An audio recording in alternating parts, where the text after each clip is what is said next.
یا ایھا الذین آمنوا اجتنبوا کثیرا من الظن، اے ایمان والو زیادہ زن سے بچو. اور مراد یہاں پر کیا ہے؟ زیادہ سوء زن سے بچو. حسن زن کے بارے میں تو حضور کی حدیث ہے کہ حسن زن جو ہے وہ تو عبادت میں سے ہے. حسن الظن من حسن العبادہ، یہ حضرت ابو ہریرہ سے روایت ہے، اور یہ مسند احمد ابن حنبل میں بھی ہے اور سنن ابی داؤد میں بھی ہے، ان کے حوالے سے مشکات میں بھی ہے. اس اعتبار سے حسن زن تو مسلمان کا وصف ہے، سب سے حسن زن رکھو، الا یہ کہ کوئی شخص ثابت کر دے کہ میں حسن زن کے قابل نہیں ہوں، پھر آئندہ کے لیے محتاط رہیے آپ. لیکن کسی سے کوئی معاملہ شروع ہی سے بدزنی پر نہ کیجیے، سوء زن پر نہ کیجیے.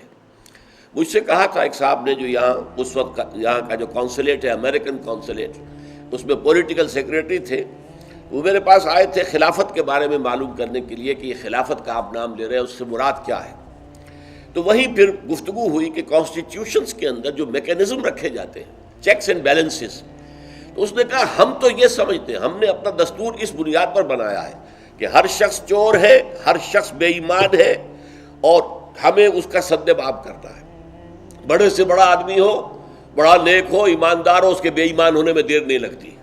لہذا ہم نے تو اپنا دستور بنایا ہے کہ ہر جگہ پر چیکس ہوں، بیلنسز ہوں، اور کہیں بھی اختیار جو ہے اتنا نہ ہو جائے کہ کوئی شخص اگر بگڑ جائے تو اس کے ہاتھوں جو ہے وہ قوم کی اور ملک کی اور پوری ریاست کی مٹی پلید ہو جائے.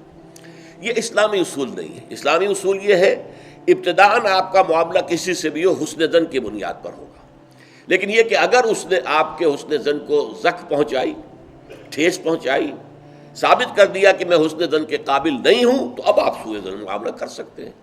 الحزم فی سوء الظن، یہ کہاوت ہے. احتیاط اسی میں ہے کہ سوء زن سے کام لیا جائے، اس لیے کہ آدمی بچنا چاہتا ہے، لیکن جیسا کہ میں نے عرض کیا ابتدا کرنا سوء زن سے یہ اسلام میں پسندیدہ نہیں ہے. لیکن یہاں دیکھیے فرمایا اجتنبوا کثیرا من الظن، زیادہ زن سے بچو، ورنہ اس لیے کہ ظاہر بات ہے کہ زن سے بالکل چھٹکارا تو ممکن نہیں ہے. پچھلی نشست میں ایک صاحب نے سوال کیا تھا کہ شک میں اور زن میں کیا فرق ہے. شک یہی ہے کہ ایک انسان کے بارے میں انسان سوچے کہ کہیں یہ کام نہ کر بیٹھے، میں اعتماد تو کر رہا ہوں، کہیں یہ میرے اس اعتماد کو ٹھیس نہ پہنچائے.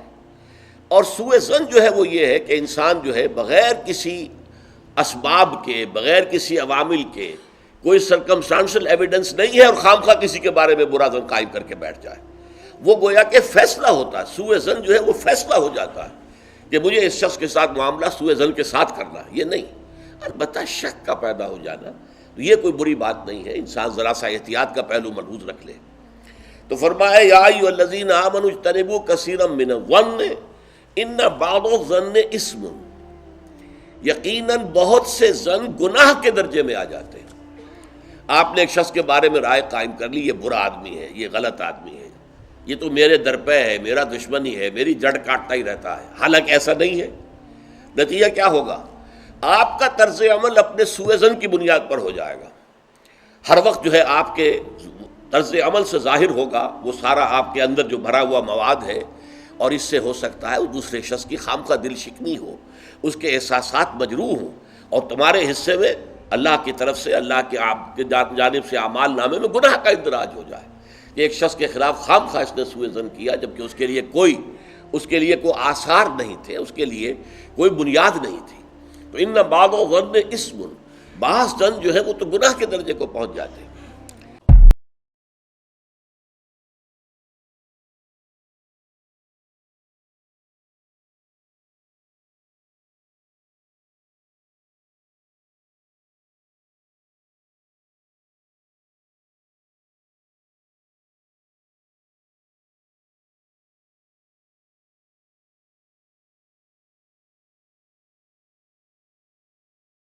المجاہد من جاہد نفسہ، جہاد تو یہاں سے شروع ہو گیا، اپنے نفس کے خلاف جہاد کرنا. صبح نفس نے کہا ابھی سو جا، آپ نے نفس کی بات کو رد کیا، اپنا کمبل اٹھا کے پھینکا، اٹھے، وضو کیا، نماز کے لیے آپ مسجد چل دیے، آپ نے جہاد کیا نفس کے خلاف. یہ افضل الجہاد ہے. اور سب سے چوٹی اوپر یہ ہے کہ جب وہ حق و باطل کی جنگ ہو تو جان ہتھیلی پر رکھ کر میدان میں حاضر ہو جاؤ.